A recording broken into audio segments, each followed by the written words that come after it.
Greetings all, Ferrari-Man 601 here. Welcome back to another 1/18th scale model car review of this, the 1985 Pontiac Fiero GT. For the first time, I'm bringing you a video on a road car. Yes, I do have a rather extensive model car collection, and in that collection are featured many a road car, and this is but one of several dozen that I do have all in 1/18th scale. The Pontiac Fiero. It's a bit of a legend for all of the wrong reasons. As we'll go into later on, the Fiero, it was produced between 1983 and 1988, beginning in the 1984 model year. The idea of the Fiero was to give the American public an economy car that was also sporty. An economy car that also looked somewhat like something else. And of course, those of you who are car nuts like myself, you are going through the mental list of the plethora of other cars of the 80s that looked quite like this because, well, it's rather indicative of what the 80s design language was in the automotive world. The Fiero, it had a very short life because it had a very long list of problems. Engine fires, connecting rod failures, body integrity issues, anything that you could imagine, the Fiero had it in terms of what was wrong with it. Although, despite all of that, they made almost 400,000 of these in only 4 years. They sold faster than they could actually make them. Pontiac, in their Pontiac, Michigan assembly plant, they ran 3 shifts a day, running for 24 hours a day, trying to keep up with the sales demand for the Fiero. It really was a hotcake when it came out. History will judge it as a failure. However, looking at this car in terms of its place in American automotive history, to me it represents the time that America very nearly got it. This is a mid-engined car. How many mid-engine cars have come out of the United States lately? The 2019-2020 Corvette is the only other one that really springs to mind readily. So that's the company that the Fiero has. Unfortunately, it was not long for the world, but for personal reasons, it is long in my heart.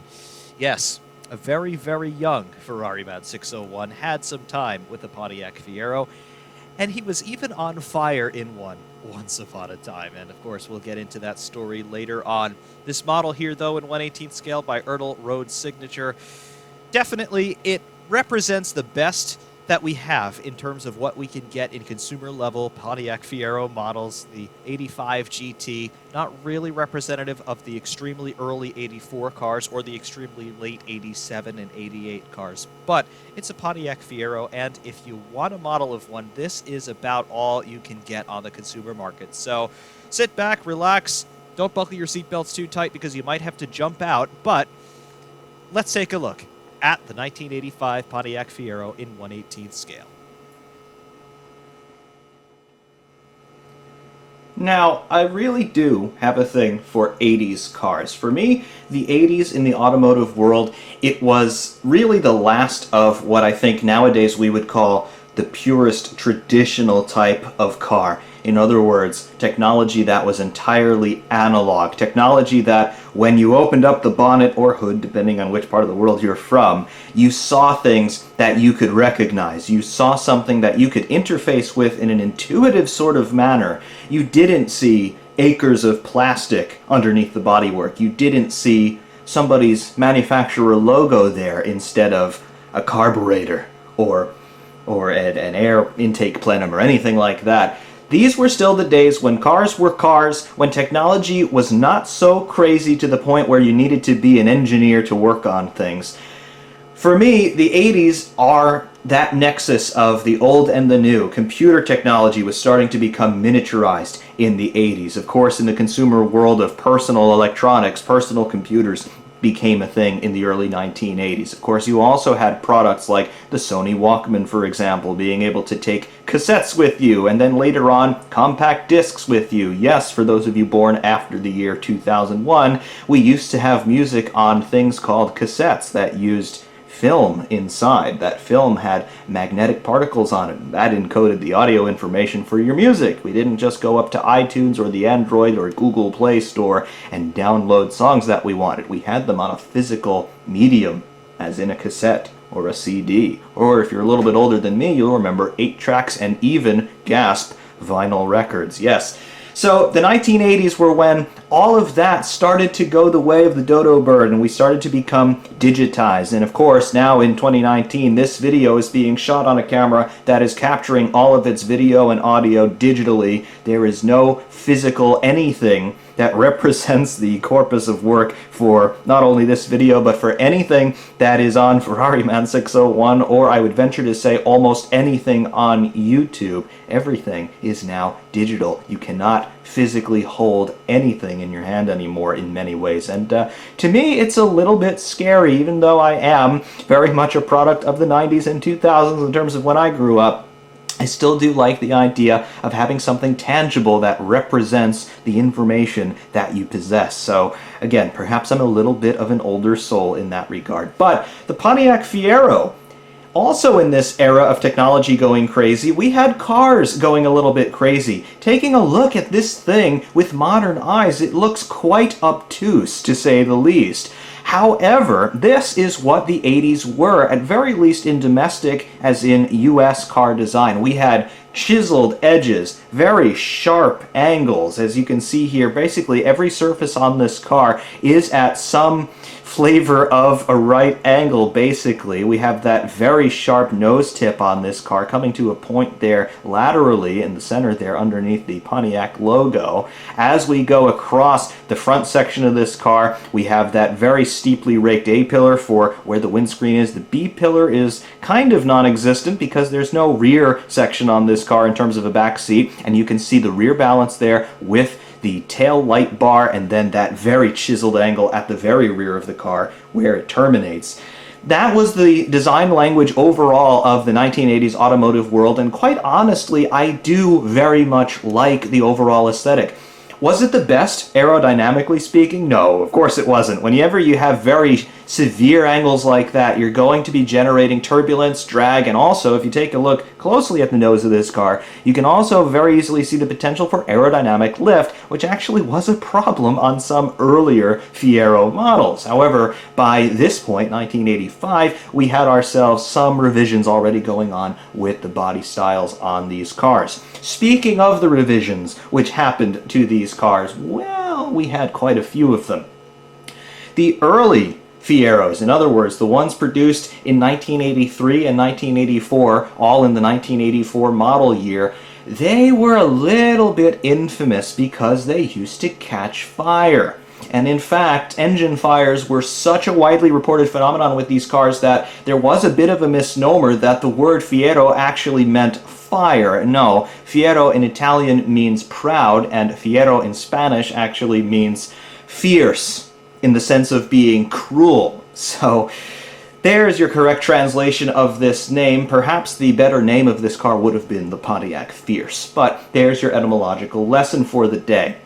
The engine fires in these cars, yes, they were localized for the most part to the 1984 model year, and specifically to the 4-cylinder models. There were multiple engine choices for this car. Predominantly, they sold with 2 engine choices. They were the 2.5-liter LR8 4-cylinder, straight 4 engine, of course, mid-mounted and transversely mounted in this car. There was also a 2.8-liter L44 V6, again, transversely mounted at the rear, basically over the rear axle, and we had a transaxle transmission in this car.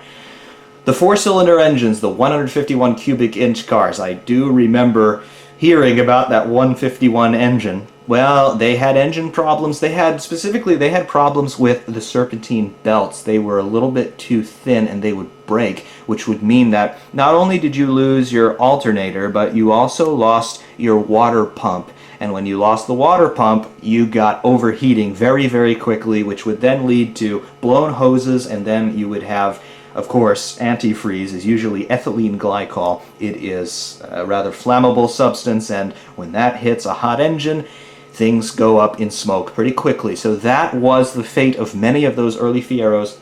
The V6 cars did not have nearly as many problems in that regard, and basically by the time the car ended production in 1988, only 4 model years for the Fiero, they did actually solve all the problems. And in fact, by the end of 1988, the Fiero was actually on its way to becoming, I think, one of the more serious sports cars that America ever produced, and unfortunately we never really got to see it come to fruition. In terms of what we have in front of us here, though, we have the 1985 car. So this is already the first revision in this model, only 1 year in production. What we have in this car is that 2.8-liter V6, the L44 specification from General Motors. The transmission options in these cars, they were all transaxles given the transverse and rear mounting location of the engine. Basically, right over the rear axle was mounted the engine. Transmission options were a 3-speed THM 125 automatic transmission. Many of these cars had that gearbox rather, including the specific car that I have my early childhood memory of being in a conflagration with. Other transmission options were the 4-speed Muncie manual gearbox. There was also a 5-speed gearbox. You had two options there. One of them was an Isuzu gearbox, but you did even have a 5-speed Getrag 282 option for this car. So you had some pretty sophisticated equipment in this thing. I mean, a Getrag gearbox, even now, is something that you look at and say, oh, that's pretty serious business. In these days, in an American car, something like that was unheard of. So really, Pontiac, they were pulling out all the stops, trying to make this car an interesting one, but still an economical one, believe it or not, for the 1985-1986 model year, of which this car is the most representative. They were getting 30 miles per gallon on the highway. This is 1985. Nowadays, we consider 30 miles per gallon to be pretty decent. 1985, that was almost unheard of. Incredible. Other technical specifications on the Fiero, the wheelbase as we see it here is 2,373 millimeters or 93.4 inches. The length on the 1984 through 1986 cars, most represented by this one in 85, was 4,072 millimeters or 160.3 inches. That was lengthened a little bit for 1987 and 1988 in both the base specs and the GT specs, ultimately topping out at 4,193 millimeters there. But this one is 4144 mil for our purposes here. The width for 84 through 86 was 1,750 millimeters or 68.9 inches. So a reasonably wide car as well, and that would go in keeping with trying to keep center of gravity down to improve the handling characteristics. Overall height from the base of the tires to the top of the roof, 1,191 millimeters or 46.9 inches. So a low car, a wide car. Definitely my memories of it are pretty representative of that. It was a small car, even though I was a small child when I last sat in one of these. Definitely it left an impression. Curb weight, fully loaded and ready to drive, we have between 1,116 and 1,265 kilograms, depending on how the car is spec'd, given the engine, the gearbox, and any interior trimmings. That translates to between 2,460 and 2,789 pounds. So really, you've got a light car, a low car, and a wide car. So you've got something that's actually going to handle very well, and Pontiac definitely knew about this. They pushed that engine over the rear axle to try and cut down on unsprung weight in this thing. They wanted good weight distribution. They also managed to get a lot of the weight away from the nose by putting most of your driveline components right over the rear axle and even into the rear axle in terms of the gearbox being a transaxle arrangement.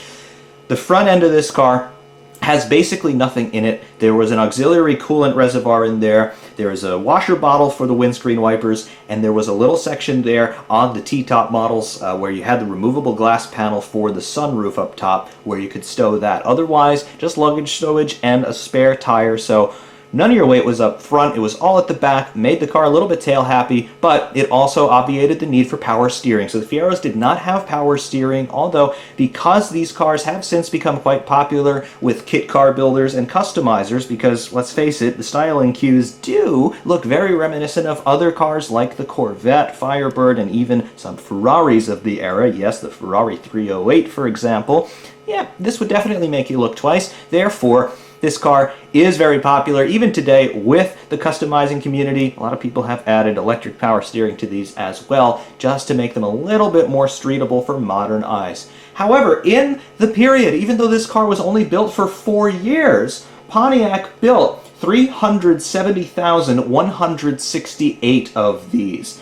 Just 5 years of production, 4 model years for the most part.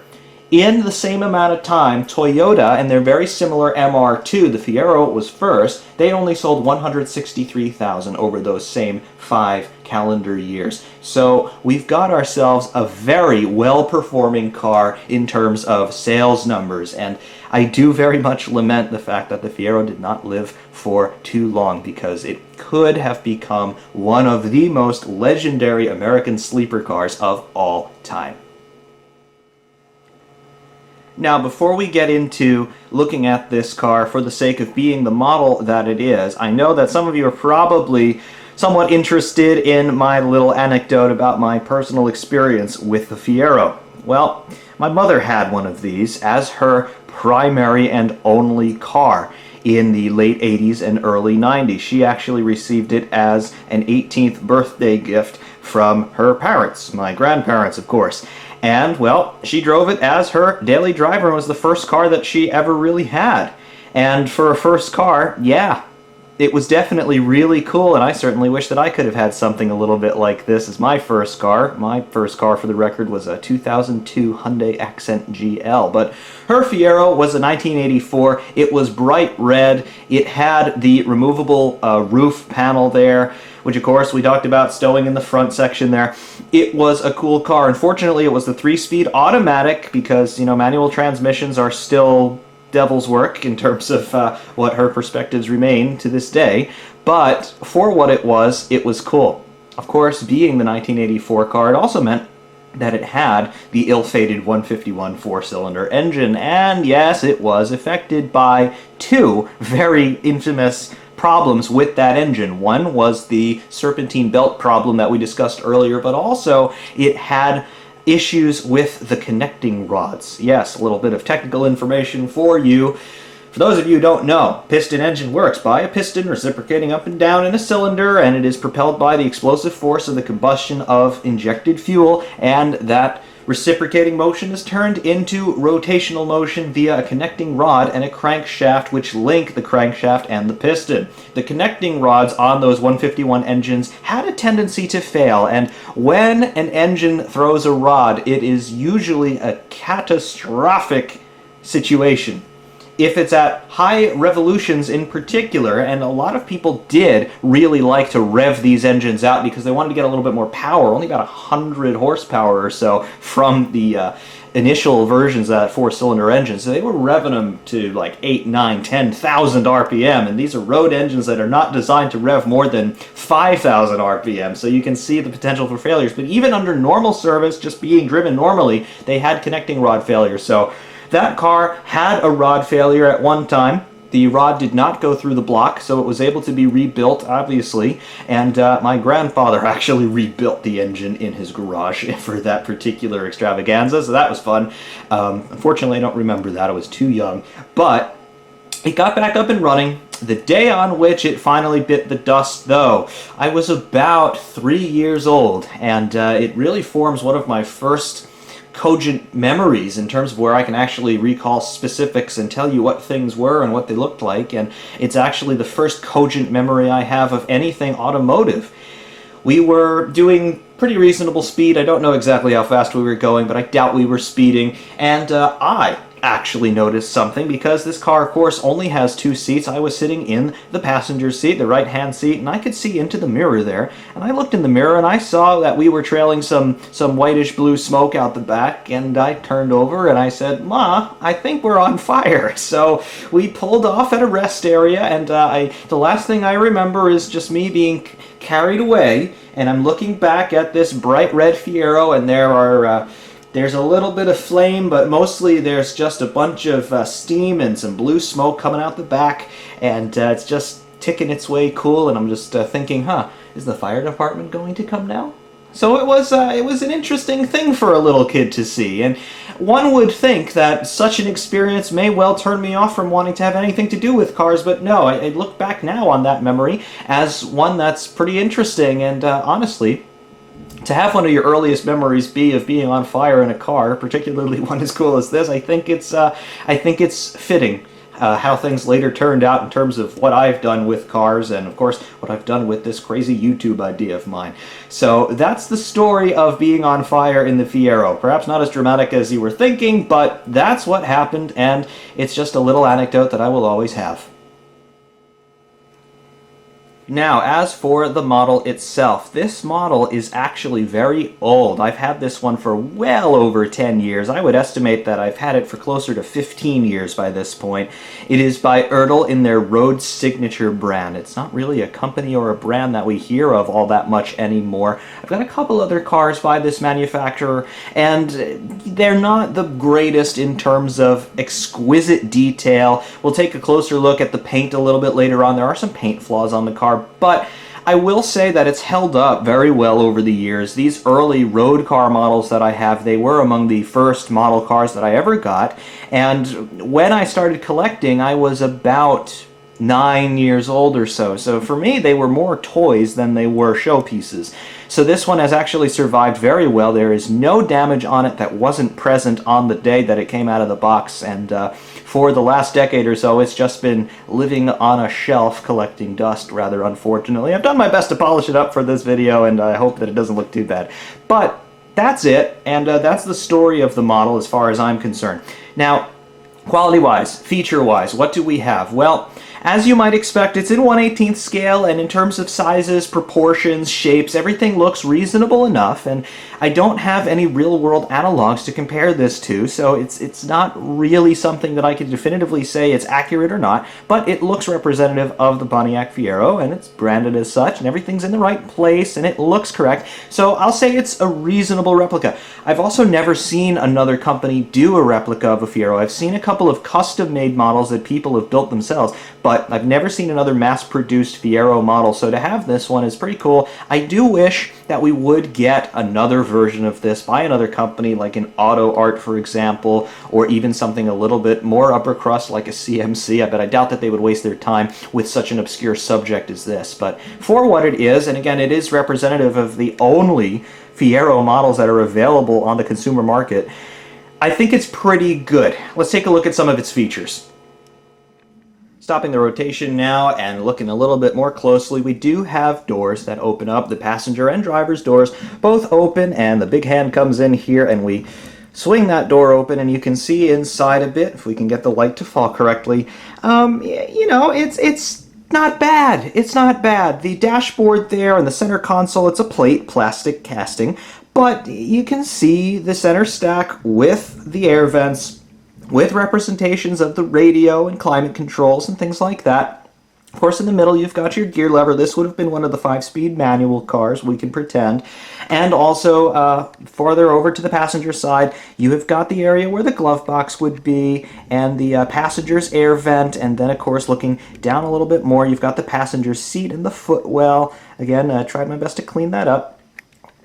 Over to the driver's side, if we'll get some focus in, we've got the instrument clusters we can see there.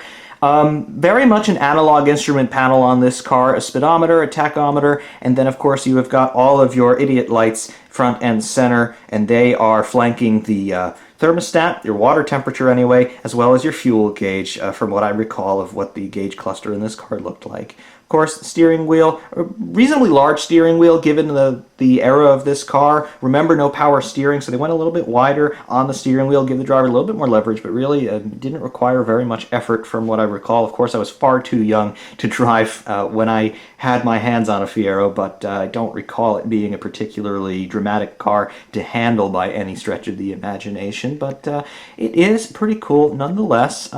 Detail on the door panel, not a whole lot. You would have electric windows in this car. Remember, they were trying to market it as a sporty economy car. So you have electric windows, you would have had power locks and things like that. Of course, right here you've got your handle to open the door, and of course your armrest through this section, and representation of a little storage pocket underneath just for storing maps and things like that. Because also in the 80s, remember, no GPS, at least not for civilian use. So maps were the way that we were going to be navigating in this era.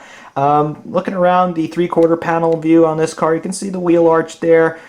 Not entirely laser straight in terms of the die cast, but it is all die cast metal, and it's pretty good. And the tire detail, very hard tires, but they are rubber, and the wheel there, pretty representative of what they actually looked like. They would have been alloy wheels, but again, you can see the patterning on that. I do very much enjoy the rear zone on this car. It does look very nice. It's very dramatic. It was my favorite styling cue on the car. The light bar across the back here, it's just one piece and it all illuminated. The extreme outboard sides would have been red, and those would have been your brake lights and turn signals, and of course your rear marker lights. You would have had a couple more of those down there as well for your running lights. And then you would have had the white section here for your reverse lights and other parking and marker lights there. So that's cool. Little representation of the little keyhole in the back there that would grant access to the rear compartment, which actually has two compartments in it. There's a luggage compartment, and then the engine and transaxle are back there as well. And yeah, remember, no rear seats or anything, so the interior just terminates, and then it's all engine and fuel tank and all of that stuff right at the back. And of course, in addition to the GT logo there, the quad exhausts also denote this as a V6 car. Now going over to the driver's side, much the same story as we had on the passenger side, but we've got a little bit more to look at through here. There's our steering wheel that we mentioned before, and somewhat of a better look at the instrument cluster now. Obviously at the top you have got what appears to be your fuel gauge sitting at about half a tank, and then below that we've got our thermostat, which appears to be running a little bit hot. How about that? Believe that is the speedometer on the left, and then out of view behind the steering wheel is the tach, gear lever as we mentioned, and then down lower we've got our pedals. There we go. 3 pedals are better than 2, ladies and gentlemen. Therefore we've got ourselves 3 real drivers shifted themselves. Yes, very much so. Driver's air vent over there on the extreme left, and then of course over here there is the driver's door and the window, the mirror glass rather. Over here there's your driver's door panel. Perhaps we can see this a little bit better than the passenger's one, but again, same thing, just mirrored. There's your armrest, your latch for the lock, power locks, power windows, mirror adjustment as well, and then your little pouch down there for your map storage or anything else that you might quite like to put into the door pocket of your Fiero. Door closes up. The whole body of the car is in die cast, of course, including the doors. Very, very nice.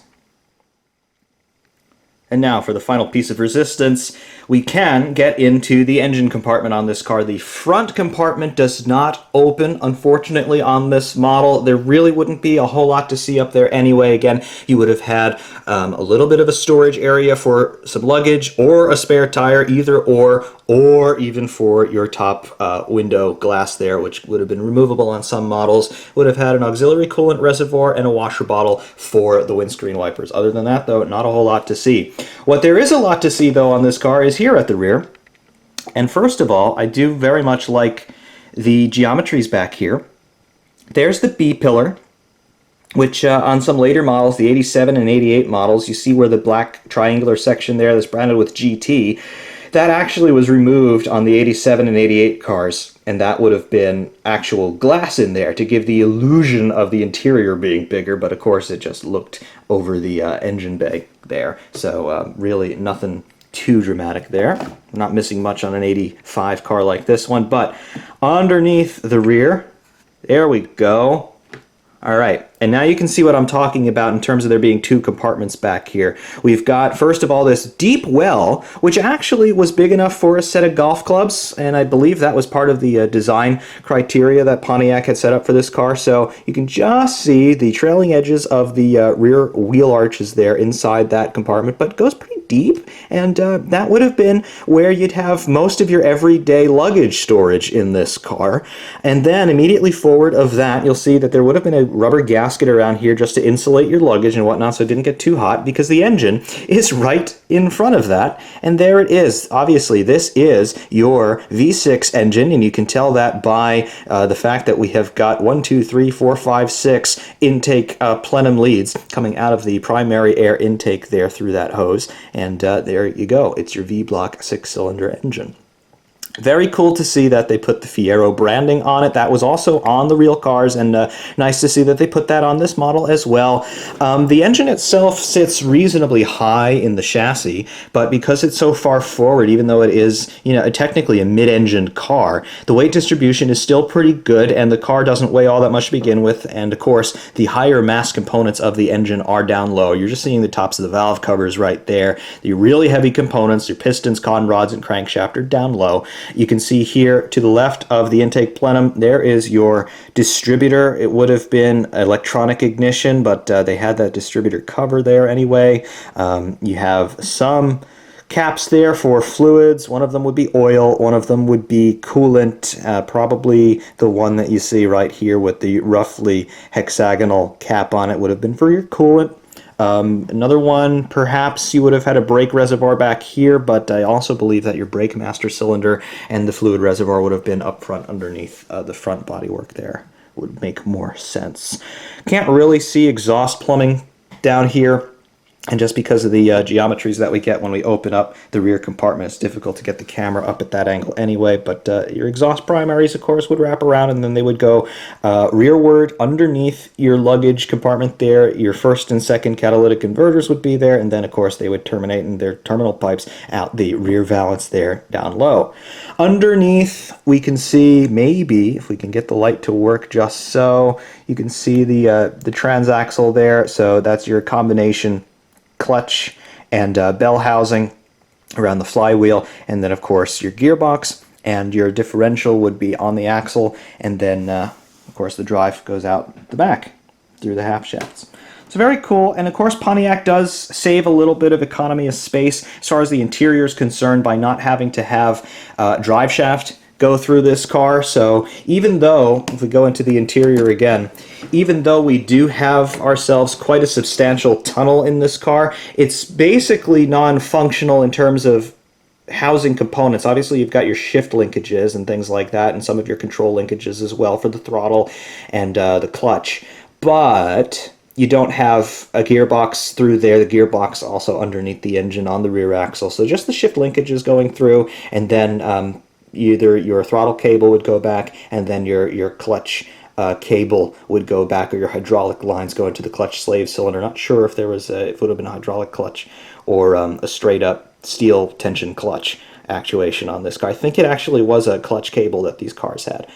At the side of the driver's seat, you would have had the parking brake, which, like many Ferraris of the time, believe it or not, it actually could be engaged, and then the handle could go back down into that position to make it easier for you to get out. Some people were confounded by this, and the story that my mother told, actually, was that that parking brake being where it was meant that she could not use her Fiero for her driver's license test, because the rules at the time, and I believe still, meant that the instructor needed to have access to the parking brake. And obviously, if it's right below the driver's seat, the instructor doesn't have access to that, so that's not going to work. But other than that, that is basically all that we have to show on the Fiero. You can see that I've missed some spots here trying to clean this thing out, and a fair amount of dust there on top of the instrument cluster. But again, you can see what's going on.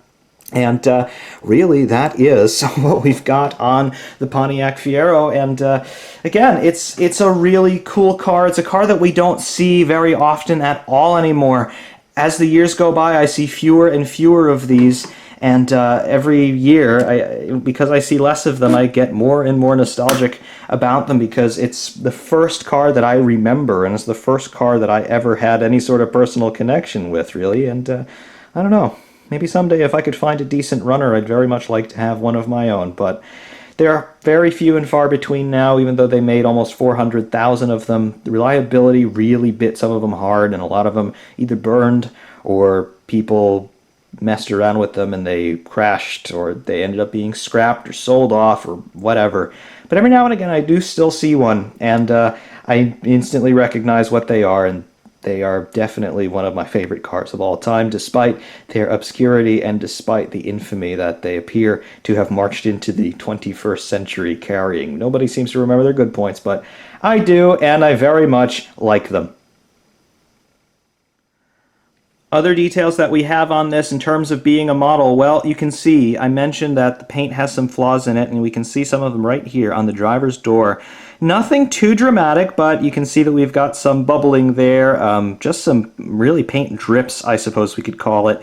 That obviously happened at the time of manufacture of the model, and it doesn't really detract from its overall appearance, but it is visible, and just figured I would point that out. The paint itself, though, it has some speckles in it, so it does shine a bit as the light goes across it. Doesn't look bad by any means, but just a couple of paint drips there that are evident, and, well, it's to be expected. These were mass-produced models, and they're rather old models by this point. So, it is what it is. I think it fits in with the overall story of this car, though. It was a great idea, but a little bit rushed and ultimately not long for the world. But that's what we've got. Other details on the car. If we go back toward the driver's side view, we do have movable steering, so the steering does actually work. I'm going to move the wheels here by hand, and yeah, you can see there the front wheels are linked up with the steering, so no power steering on the model either, so that's kind of true to life, I suppose. Then, of course, if you really want to, you can steer this thing with the steering wheel if you really want. The linkage actually is pretty good, I must say, for a model car. The actual turning radius is pretty horrid, but yeah, it does work, and of course the car does roll, so you can actually maneuver it a little bit like that if you really want to. But that is about it in terms of the features. As you saw, the rear body work, it opens up and it stays open. You don't have to finagle any sort of toothpick or anything to keep it open. You do have this rather wide flange down there that acts as a fulcrum to keep everything locked up. It's just metal on metal contact down there, so you're not going to hurt anything by opening and closing that one too many times. That's fine. Rear wing, it's pretty secure. It does wobble a little bit, but it is a convenient way to just reach in and open up that rear compartment and admire the somewhat diminutive but definitely very cool looking engine. These little panels don't open up, unfortunately, and I don't know if they did on the real car or not. But one thing that is just coming back into my memory at this point, there was a way at the factory and at the dealerships when they were doing maintenance on these cars, there was a way basically to remove the rear subframe from the car, or rather to remove the rear bodywork entirely from the rear subframe. I believe there was a way that the entire rear section could lift up. Either, I'm not entirely sure the direction of that. I don't know if that lifted this way like a clamshell or this way more conventionally. But I know there was a way that you could remove the bodywork from the subframe on this car, and you could have much better access to the engine and the transaxle for doing some more, shall we say, radical maintenance, like engine swaps, things like that. Again, another reason why these cars became quite popular with the customizer crowd. But yeah, that is the Pontiac Fiero in 1/18th scale. And there we have it. There is the 1985 Pontiac Fiero, rendered in 1/18th scale by Ertl Road Signatures. What can I say? To me, I think it means more than it does to some other people, because I remember this car. It was the first car that I remember, and it's the first car that I actually could tell a story about as well. And, of course, us car guys, we love cars, obviously, but we love cars because of the stories that they help us write. And this car is the one that wrote my first car story, and for that, it will always have a place in my memory. Perhaps it could be appropriate to say that my heart burns for you, little Fiero. And absolutely, even though I remember you for some not-so-good reasons, I also remember you as being the car that got me interested in cars at all. Because, well, it was something cool to look at as a 2- and 3-year-old kid. And then, after the fire happened, it was something that I wanted to learn more about. I wanted to understand, cars can break. Why do cars break? How do they break? Can they be fixed? How do you fix them? 2 years later, I was crawling underneath cars with my grandfather and learning how to fix things and work on things and learn what to call stuff. And that's something that continues to this day. Still a do-it-yourselfer guy, and it's all due to this very car, the Pontiac Fiero. There it is. Until next time, I hope you all certainly have enjoyed this one. I have. Ferrari Man 601 saying thank you very much for watching, and of course, we will see you soon.